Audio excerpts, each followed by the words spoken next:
semana que vem vocês vão fazer a última avaliação do segundo trimestre. Bem tranquilinho, assim, de fazer. Porque essa matéria, de forma geral, ela é mais fácil, assim. Tipo, não tem muita coisa para fazer, não tem muita conta para fazer. E o que tem é mais tranquilo, assim. Então, aconselho vocês a olhar os vídeos... Oi, Adrines. Aconselho vocês a olhar os vídeos das últimas 2 aulas, que o questionário da semana que vem vai ser sobre essas últimas 2 semanas de aula lá. Essa semana eu queria postar para vocês, por isso que eu quis fazer essa videoconferência, os últimos 2 exemplos que eu queria passar para vocês. Nas últimas 2 aulas eu passei, acho que 3 exemplos, se eu não me engano, de como se faz as contas e tal, e como funciona. Essa semana eu queria passar os últimos 2. Para quem já deu uma olhada lá no Moodle, eu já postei a lista de exercícios resolvida. E tem a lista de exercícios e a resolução, são 2 arquivos. Aí tem 2 exercícios que não estão resolvidos, que é os 2 que eu queria mostrar para vocês hoje como funciona, que é o exercício 5 e 6 da lista de exercícios. Os outros são 9, são bem pouquinhos. Os outros 7, eles estão resolvidos lá. Então, para a aula de hoje, eu queria só mostrar esses 2 para vocês. E daí, qualquer dúvida que tenha durante a resolução, vocês, por favor, podem me perguntar, qualquer coisa que surja de dúvida.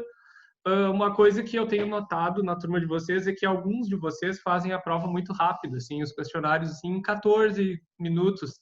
Eu estava pensando, pô, dá menos de 1 minuto por questão. Será que alguém sabe como mexer em criptografia na turma de vocês, de página, para ver as respostas?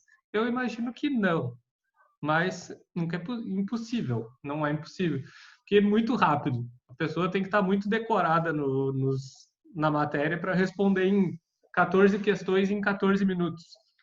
Provavelmente eu não conseguiria fazer, porque não dá menos de 1 minuto para ler a questão. Mas, enfim, vocês que estão aqui não é o caso disso. Então, tipo, nem devia estar ouvindo. Eu vou mostrar para vocês, então, as 2 resoluções que faltavam, só mostrar quais são as questões antes, que é a questão 5, que ela diz assim, é uma coisa super comum isso aqui, tá? Comum de acontecer no sentido de quem trabalha com ferraria faz esse tipo de situação.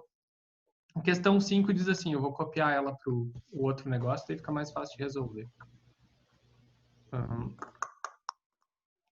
Muitas funções esse negocinho. Ela diz assim,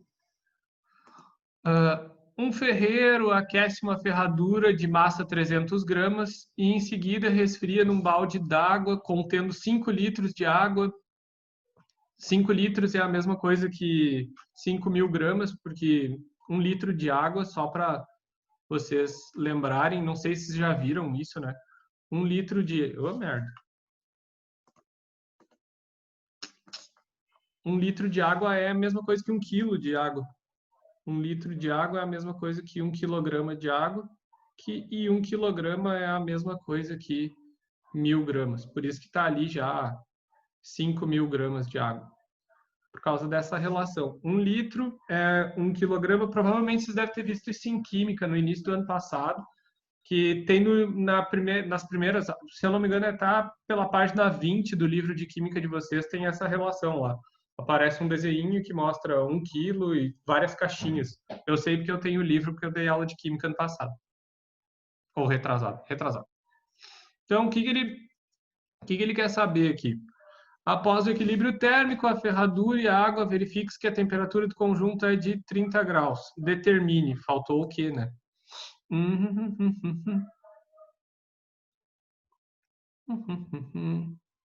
Ele quer saber a temperatura inicial da ferradura.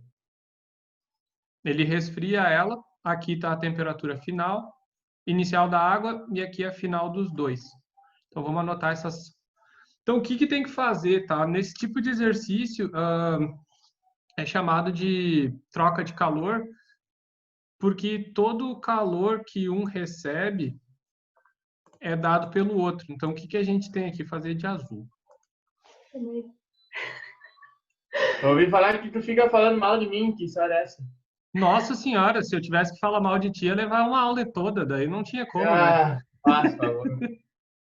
Tudo certo? Quisera eu que os meninos dessa turma da tua irmã fossem que nem tu era, meu Deus do céu, são muito relapsos. Vocês estão ouvindo aí, tipo, tu, Nicolas e Kevin que entraram na aula agora, e Andrew também. Os guris nunca aparecem na aula, cara, é muito tenso isso. Muito tempo. Tá, olha só, aqui nesse exercício a gente vai ter calor da água e o calor da barra de ferro, que eu vou fazer de outra cor, de marrom, porque sim, porque eu quero. E é de ferro? É ferro. É ferro, é ferro, porque é uma ferradura. Os dois somados são iguais a zero. Por que igual a zero? Olha só, toda a energia que a barra de ferro tinha foi transferida para a água. Pode ver aqui, ó, que a água ela aquece de 27 graus para 30 graus. Ela aumenta de temperatura. O que faz ela aumentar de temperatura? A energia que a barra de ferro forneceu para ela. Se vocês nunca viram esse tipo de coisa, essa é uma das formas mais nojentas que existe de se fazer café. Tu pega café em pó, joga dentro de uma chaleira e em vez de esquentar ou coar o café, tu joga uma pedra de carvão dentro da chaleira. E daí faz um café dos mais nojentos que eu já tomei na minha vida. É café árabe e se faz na fronteira do Rio Grande do Sul também.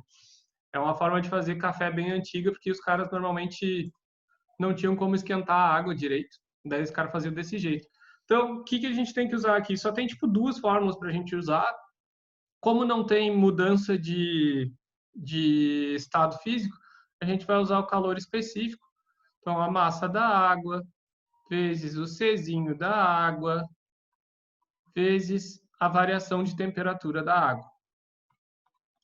Isso aqui somado com a massa do ferro vezes o Czinho do ferro vezes a variação de temperatura. Aqui está a parte que eu não sei, porque ele quer saber a temperatura inicial do ferro.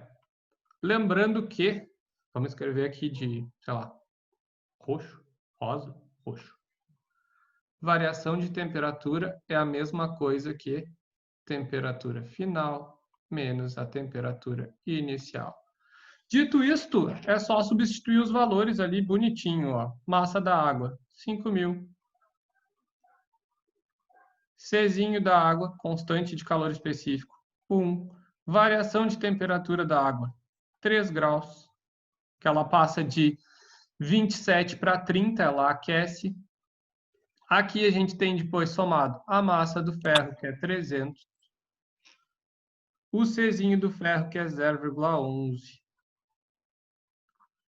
Vezes daí temperatura final, que é 30, e a temperatura inicial, que eu ainda não sei, que é o que eu quero descobrir.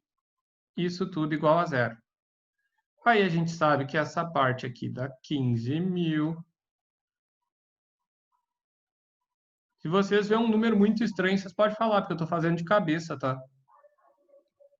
0,11 vezes 300. Para isso que serve a calculadora. 300 vezes 0,11. Dá 33. É, isso aí, vezes 30. Então, o que a gente tem que fazer aqui, ó, pessoas? Para quem não está acostumado com a matemática da vida ainda, a gente multiplica esses dois. Isso aqui vai dar 33. E esse 33 vai multiplicar o 30 e o TI. Então, 33 vezes 30 dá 990. Menos 33 vezes o TI. Isso tudo igual a zero. Tudo que tem TI fica para um lado, tudo que não tem fica para o outro, então a gente vai ter uma coisa desse tipo aqui. Vamos mudar de cor de novo, porque eu posso. Verde é a cor da esperança. 33 TI vai ser igual a... Meu Deus, quanto dá isso? 15.990. 15.990. TI vai ser, então, no final, a temperatura da barra de ferro no início, 15.990, bem mastigadinho para ninguém reclamar, dividido por 33. Isso aqui vai ser igual a 15.990 dividido por 33. 484,55 graus Celsius. Olha só que louco, ó. A temperatura inicial do ferro para a água aumentar 3 graus tem que ser 485 graus Celsius. Por que que isso acontece? Ó? Primeiro porque tu tem um monte de água. Tu tem 5 quilos de água, 5 litros de água e só 300 gramas de ferro. E outra coisa que influencia é isso aqui, ó, é a constante de calor específico. Quanto maior a constante de calor específico, e a da água é 9 vezes maior, quanto maior for essa constante de calor específico, mais energia tu precisa para esquentar o negócio. Então, o ferro perde quase toda a energia dele para esquentar 3 graus a água.